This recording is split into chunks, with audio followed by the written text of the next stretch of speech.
نيجي بقى هنا للمدرسين. كنا بنقعد بقى نقول مقولات في المدرسين وبيوت شاعر وسطور.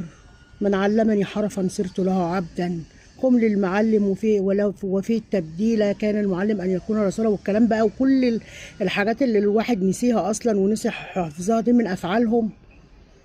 مفيش مرة حد طلع جاب نسبة 5% حتى عيوب على المدرس. دايما طول الوقت بنديهم أكبر من حجمهم، ودايما طول الوقت هم اللي بيطلعوا أوحش حاجة يخلونا نتكلم عليهم.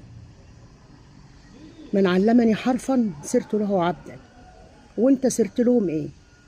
متحرشا مغتصبا، اتقوا الله.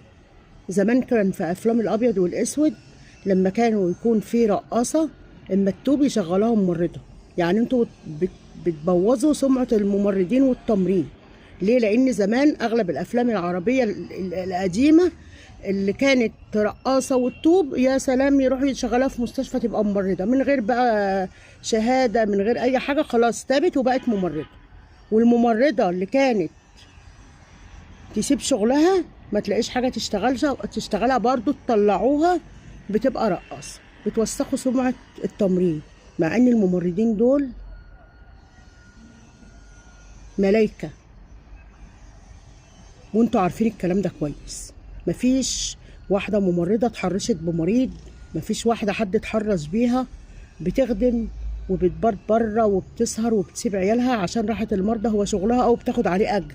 بس برضو زي المدرس ما هو شغله وبياخد عليه اجر، بيطلع اخطاء وبيعمل غلطات وبرضه بننفخ فيهم وهم معلمين اجيال وكاد المعلم ان يكون رسولا، والكلام ده كله اللي هم مش حاسين بقيمته ولا قادرين يتحملوا ان المقولات دي كلها في حقهم مسؤولية لازم يكونوا قدها.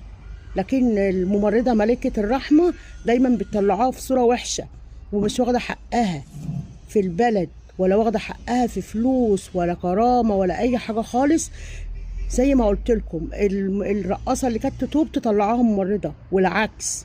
اتقوا الله وصنفوا الناس كويس. مش معنى اللي هو مدرس ومعلم اجيال او اطفال بيبقى حلو او محترم. لا، ده الايام بينت والظروف بينت ان فعلا في خفايا كتير مش ظاهره.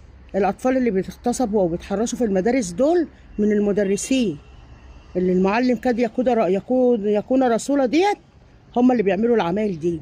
والممرضة اللي بتطلعوها وحشة ورقاصة وكلام من ده بتبقى أحسن من أي حد. ملاك رحمة بتدي من وقتها